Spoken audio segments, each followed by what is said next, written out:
বাংলাদেশ কিন্তু ভয়ঙ্কর বিপদের মুখোমুখি হতে যাচ্ছে। আক্রমণ কিন্তু যে কোনো দিন মাঝরাতে ঘটতে পারে। ইউনূস সহ এই শফিকুর আলম যত আছে, আপনার এই ডক্টর নজরুল যা আছে, এই সমস্ত যত আছে না, সব কটা দেখবেন সবার আগে ঘা হয়েছে। দেখবেন জাহাজ যখন ডোবে না, ইঁদুর সবার আগে পালায়। এরা হচ্ছে গিয়ে সেই জাতের ইঁদুর। দেশবাসীকে ফেলে দিয়ে সবার আগে কে কোন জায়গায় পালাবে সেই ধান্দা করবে। যে এদিক দিয়ে পদাতিক বাহিনী ঢুকবে, ওপাশ থেকে কমান্ডো ওপর থেকে নেমে আসবে, এলাকাটা ঘিরে ফেলবে, ঘিরে ফেলে তারপর চারদিক দিয়ে ঢুকবে। এই রংপুরটাকে তাই করা হচ্ছে।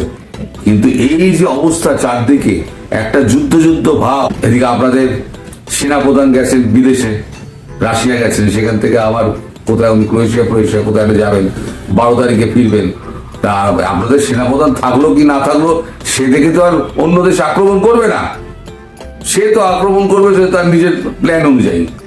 ফলে কে দেশে রইল কে দেশে রইল না, তাতে কিছু যায় আসে না। তাতে যেটা ঘটেছে সেটা হচ্ছে এয়ার ড্রপিং গভীর রাতে। এয়ার ড্রপিং সাধারণত গভীর রাতে হয় না, তাও শিলিগুড়ির মতো জায়গায়, যেখানে এদিক ওদিক হলে মানে এদেশ ওই দেশ চলে যেতে পারে। সেখানে মানে 3-4টে দেশ আছে, তো সেখানে রাতে এয়ার ড্রপিং করছে। এই ঘটনা কিন্তু আগে কখনো ঘটেনি। এমনি মহড়া টহড়া হয়, কিন্তু এয়ার ড্রপিং করার মতো হঠাৎ পরিস্থিতি কি হলো? তাহলে খুব শীঘ্রই কি এয়ার ড্রপিং হবে? আমি কিন্তু একবার আঁচ দিয়েছিলাম, শত্রুপক্ষ কখন আক্রমণ করবে তা কিন্তু বলে করবে না। আজকে অথবা কালকে আপনাদের প্রধানমন্ত্রী শেখ হাসিনার সঙ্গে অজিত দোভাল দেখা করবেন।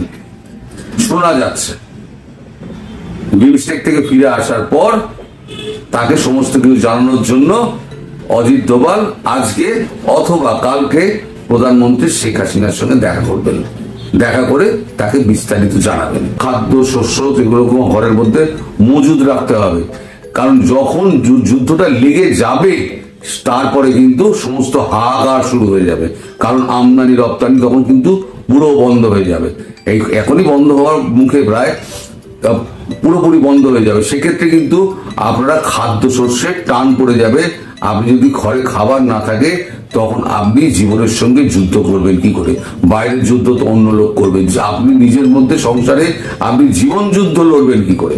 বাংলাদেশে বর্তমান যে ইউনূসের সরকার, তারা এমন একটা দেশে একটা অবস্থা সৃষ্টি করে রেখে দিয়েছে, মিডিয়াকে বিশেষ করে কন্ট্রোল করে, যে দেশের বাইরে কি চলছে সে সম্পর্কে দেশের মানুষ কিছুই জানে না। তাদেরকে জানতেই দেওয়া হচ্ছে না।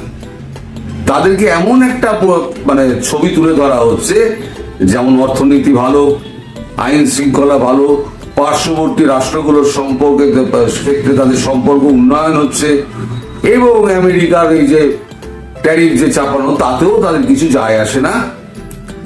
তারা এক পক্ষ বলছে ট্যারিফ লাগানোতে ভালোই হয়েছে।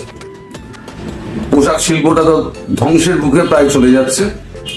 এই অবস্থায় এখন দেশের মানুষ যদি আসল সত্যটা জেনে যায়, তাহলে তো সরকার অস্বস্তিতে পড়বে, সমাজ অস্থির হয়ে যাবে, আইন শৃঙ্খলা পরিস্থিতি খুব খারাপ হবে। তাই জনগণকে ভুল বুঝিয়ে রাখো। আর এই ভুল বোঝাতে গিয়ে এই আমাদের ইউনূসের যে প্রেস সচিব যিনি শফিকুর আলম, তিনি এমন একটা কেলো করেছেন, সারা পৃথিবী জুড়ে তিনি এখন সমালোচিত হচ্ছেন। সমালোচিত হচ্ছেন না বলা যায় না, বলা যায় হাসি ঠাট্টার পাত্র হয়ে গেছেন। সবাই নানান রকম মিম বানাচ্ছে, নানান রকম খবর বেরোচ্ছে, নানান ছবি বেরোচ্ছে, তার বিতর্কিত মন্তব্যগুলো সমস্ত আবার খুঁজে খুঁজে বার করে আনা হচ্ছে। তিনি কিন্তু শোধ রাবার নন, তিনি তার মন্তব্যে কিন্তু অটল, এবং ভবিষ্যতেও দেখবেন তিনি আবার এই সমস্ত মন্তব্য করে যাচ্ছেন। কিন্তু বাংলাদেশের মানুষ জানুন যে বাংলাদেশ কিন্তু ভয়ঙ্কর বিপদের মুখোমুখি হতে যাচ্ছে। আমি আপনাদের কাগজের কাটিং তুলে তুলে দেখিয়ে দিচ্ছি যে বাংলাদেশে কি দুর্দিন আসতে চলেছে। কতটা ভয়ঙ্কর পরিস্থিতির মধ্যে বাংলাদেশের আগ্নেয়গিরির উপরে বসে আছে সরকার আপনাদের বুঝতে দিচ্ছে না। আমি কাগজের কাটিং তুলে তুলে আমি আপনাদেরকে দেখিয়ে দিচ্ছি যে আপনারা কি অবস্থার মধ্যে রয়েছেন। রিপাবলিক লিখছে, যথেষ্ট তাদের ক্রেডিবিলিটি আছে, বাংলাদেশ চীনের ক্রমবর্ধমান নৈকট্যের মধ্যে ভারতীয় সেনাবাহিনী চিকেন স্নেক করিডোর বন্ধ করে দিয়েছে। ভারত শিলিগুড়ি করিডোরকে দুর্বল মনে করা হলেও তা এখন একটি শক্তিশালী সামরিক অঞ্চলে রূপান্তরিত হয়েছে। রাফাল জেট, ব্রহ্মাস্ত্র ক্ষেপণাস্ত্র মোতায়েন করা হয়েছে। খবরটা করা হয়েছে নয়াদিল্লি, ভারত থেকে। একটি স্পষ্ট এবং পরিকল্পিত পদক্ষেপে ভারত শিলিগুড়ি করিডোরে তার সামরিক প্রতিরক্ষা ব্যবস্থা দ্বিগুণ করেছে। এটিকে শাস্ত্রদের স্থান বলে পুরনো ধারণাকে ভেঙে দিয়েছে এবং এটিকে একটি শক্তিশালী অঞ্চলে পরিণত করেছে। ভারতের সেনাবাহিনী, বিমান বাহিনী এবং কৌশলগত কমান্ড ইউনিটগুলি এই অঞ্চলে রাফায়েল জেট, ব্রহ্মস ক্ষেপণাস্ত্র এবং শীর্ষ স্তরের বিমান প্রতিরক্ষা ব্যবস্থা মোতায়েন করেছে, যা একটি স্পষ্ট বার্তা পাঠিয়েছে বেজিং বা ইসলামাবাদ কেউ এই করিডোরকে ভারতের দুর্বল সংযোগ হিসেবে ভাবার সাহস করবে না। চীনের প্রতি বাংলাদেশের ক্রমবর্ধমান ঝোঁক, বিশেষ করে বেইজিং থেকে নতুন অর্থনৈতিক এবং অবকাঠামোগত বিনিয়োগের জন্য চাপের কারণে এই উত্তেজনা তীব্র উত্তেজনা দেখা দিয়েছে। প্রভাব কিনতে অর্থ ব্যবহার করা চীনের অভ্যেস সম্পর্কে ভালোভাবেই অবগত নয়াদিল্লি কোন রকম ঝুঁকি নিচ্ছে না। ভারতীয় সেনাবাহিনীর সাম্প্রতিক পদক্ষেপগুলি কি আমি বলছি পরে, সাম্প্রতিক পদক্ষেপগুলি দেখায় যে ডোকলামে যা ঘটেছিল তার মধ্যে চীনা দখলের বিরুদ্ধে দেরিতে প্রতিক্রিয়া জানানোর দিন শেষ হয়ে গেছে। এবার ভারত সংকটের জন্য অপেক্ষা করবে না, তার আগেই প্রস্তুতি নিচ্ছে। মানে কোনো সংকট এলে তারপরে করবে তা নয়, আগেই প্রস্তুতি নিচ্ছে। কি প্রস্তুতি নিচ্ছে আমি পরে বলবো। শিলিগুড়ি প্রতিরক্ষা ক্ষেত্রে আরেকটি গুরুত্বপূর্ণ ভূমিকা পালনকারী হলো ত্রিশক্তি কোর, যার সদর দপ্তর সুকনায় অবস্থিত। T-90 ট্যাঙ্ক রেজিমেন্ট, অভিজাত পদাতিক ইউনিট এবং বিস্তৃত কামানের জন্য পরিচিত ত্রিশক্তি কোর নিয়মিতভাবে এই অঞ্চলে উচ্চ তীব্রতার যুদ্ধ মহড়া পরিচালনা করছে। সেনাবাহিনী সরাসরি গুলি চালানোর মহড়াও জোরদার করেছে, যেখানে ট্যাঙ্ক, রকেট, আর্টিলারি এবং যান্ত্রিক পদাতিক বাহিনী বাস্তব যুদ্ধ পরিস্থিতি অনুকরণ করে।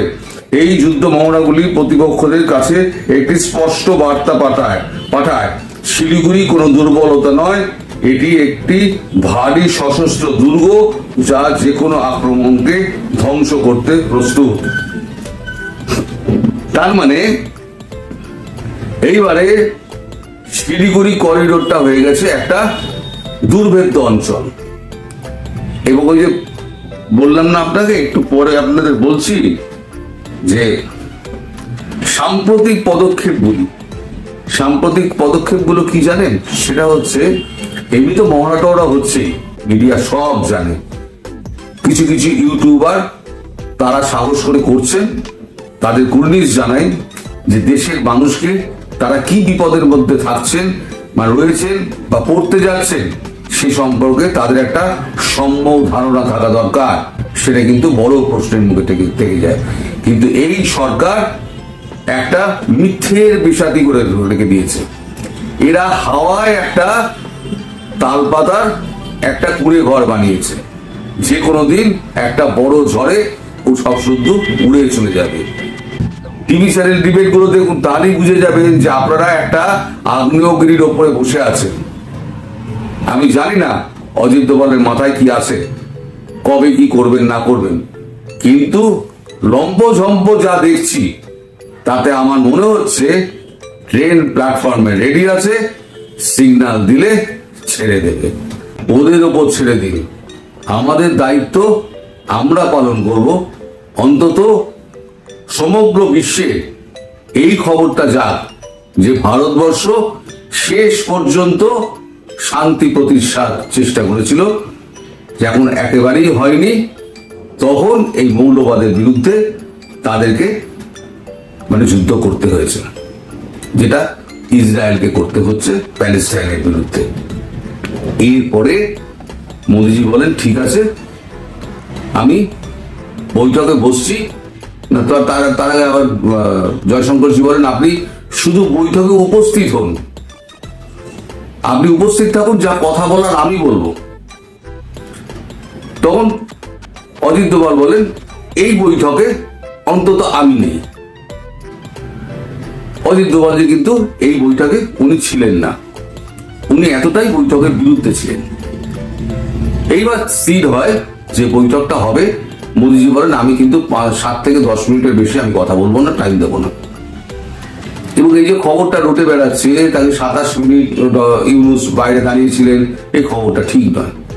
যতই হোক রাষ্ট্রপ্রধান, একটা বৈধ হোক অবৈধ হোক, সে রাষ্ট্রকে রিপ্রেজেন্ট করছে, ফলে সেই সম্মানটুকু ভারতবর্ষ তাকে দিয়েছে। তাকে টাইম জানানো হয়েছে 15 মিনিট আগে, তিনি অন্য ঘরে ছিলেন। বৈঠকটা মোদিজি একটা ঘরে উপস্থিত ছিলেন, সেখানে সব দেশের নেতারা এসছেন, এসে নিজেরা বৈঠক করেছেন, বৈঠক করে বেরিয়ে গেছেন, আবার দ্বিতীয় নেতা এসছে।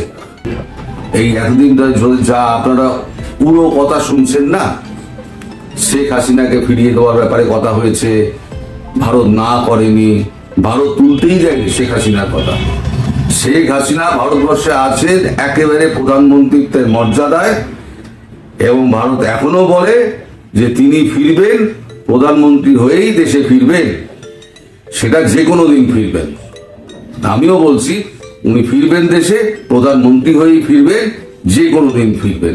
তার কারণ হচ্ছে সাউথ ইস্ট এশিয়ায় যদি শান্তি স্থাপন করতে হয়, তাহলে প্রধানমন্ত্রী হিসেবে তার ওই গদিতে মানে তাকে বসানোর কোনো বিকল্প কোনো জায়গা নেই। তিনিই একমাত্র পারবেন এই বাংলাদেশকে সঠিকভাবে চালানোর জন্য, তার নির্দেশনা। এটা ভারত খুব ভালো করে জানে, আর পৃথিবীও এটা একদিনে বুঝে গেছে, যার জন্য পৃথিবীর কোনো দেশ বাংলাদেশের পাশে এসে দাঁড়াচ্ছে না। সবাই মুখ ঘুরিয়ে নিয়েছে, কেউ সাহায্যের হাত বাড়াবে না। এই ডক্টর ইউনূস, এই যে গোটা মিটিং এ আলোচনা যেটা হয়েছে, গোটা মিটিং এ আলোচনাতে ডক্টর ইউনূসের নাম কেউ উচ্চারণ করেনি। ডক্টর মোহাম্মদ ইউনূস এই নামটা কেউ উচ্চারণ করেনি, শুধু বলেছে বাংলাদেশ, আপনি, আপনারা। এই 3টে সম্বোধনের মধ্যে কিন্তু বাংলাদেশটা সীমিত ছিল। এটা কূটনৈতিক পর্যায়ে বাংলাদেশের কাছে যে কত বড় লজ্জার, কত বড় হার, এটা কিন্তু বাংলাদেশ অনুধাবন করতে পারছে না। কারণ এরা তো কূটনীতি বোঝে না, এরা তো কেউ কূটনীতিক নয়, এরা অর্থনীতি বোঝে না, কূটনীতি বোঝে না, রাজনীতি বোঝে না। এরা তো হচ্ছে একেবারে মানে কি বলবো, অশিক্ষিতের দল একটা দেশে এসে বসে আছে। কিন্তু আমি তো বলেছি কুত্তার লেজ, এই কুত্তার লেজকে আপনারা যদি 100 বছর যদি আপনারা আটকে রেখে দেন পাইপের মধ্যে, তারপরে যখন বার করবেন দেখবেন বেকাই আছে। গতকালকে ফিরে এসে আবার সেই চীনকে একটা সাক্ষাৎকার দিয়ে চীনের সাহায্য চেয়ে ডক্টর ইউনূস একটা সুন্দর একটা ইন্টারভিউ দিয়েছেন। তারপরেতে উনি একটা স্টেটমেন্ট দিয়ে, ওনার যে প্রেস সচিব শফিকুর আলম, তিনি একটা স্টেটমেন্ট দিয়েছেন। সেই স্টেটমেন্টটা কিন্তু কড়া নিন্দা করেছে ভারতবর্ষ। আমাদের এখানে কাগজে আজকে বেরিয়েছে, ঢাকার দুর্বুদ্ধি সরব নয়াদিল্লি। খবরটা অনেক বড়, আমি শুধু ফার্স্ট প্যারাটা পড়ব। 5 এপ্রিল বৈঠকে 24 ঘন্টা পার হতে না হতেই সংঘাতের বাতাবরণ তৈরি হয়ে গেল। গতকাল প্রধানমন্ত্রী নরেন্দ্র মোদীর সঙ্গে ব্যাংকক একটি পার্শ্ব বৈঠক হয় বাংলাদেশের অন্তর্বর্তী সরকারের প্রধান উপদেষ্টা মোহাম্মদ ইউনূসের। তারপরে আজ ইউনূসের প্রেস সচিব শফিকুর আলম একটি ফেসবুকের পোস্টে দাবি করেন, মোদী নাকি ইউনূসকে বলেছেন, আপনার প্রতি ওর মানে শেখ হাসিনার অমার্জিত ব্যবহার আমরা লক্ষ্য করেছি, কিন্তু আপনার প্রতি আমাদের সম্মান ও শ্রদ্ধা একই রয়েছে। তার আরো দাবি, হাসিনার প্রত্যর্পণের ব্যাপারে মোদী সরাসরি না করেননি। রাতে নয়াদিল্লির সূত্র এই নিয়ে কড়া প্রতিক্রিয়া দিয়েছে। তাতে বলা হয়েছে, ইউনূসের প্রেস সচিবের এই বয়ান রাজনৈতিক উদ্দেশ্য প্রণোদিত দুর্বুদ্ধির পরিচায়ক এবং অন্তর্বর্তী সরকারের দার্ঢ্য ও অসদিচ্ছা নিয়ে প্রশ্ন উঠে যায়। এই হচ্ছে কুত্তার লেজ, যার জন্য আমি বলেছিলাম আলোচনা করে কোনো লাভ নেই। কিন্তু পররাষ্ট্র মন্ত্রী ডক্টর জয়শঙ্কর, তিনি অত্যন্ত বুদ্ধিমান মানুষ, তিনি অত্যন্ত বড় দরের কূটনীতিক। তিনি সারা বিশ্বের কাছে ভারতের রোলটা তুলে ধরার জন্য এই মিটিংটি করেছিলেন। এই মিটিংটি করে এবার যা যা করা, বাঁদরামিগুলো শুরু করুক, একটা দুটো দিন দেখবে বাঁদরামিগুলো শুরু করুক। এই চিকেন নেকেতে সব পৌঁছে গেছে, মালপত্র সব সাজানো আছে, চট্টগ্রামের দিকে ত্রিপুরা সীমান্তে সমস্ত পৌঁছে গেছে। এবার দুদিন দিয়ে অ্যাকশন হবে, যে কোনো দিন রাত্রিবেলাতে গভীর রাতে অ্যাকশনটা শুরু হয়ে যাবে। এখন শুধু সময়ের অপেক্ষা, টিক টিক টিক।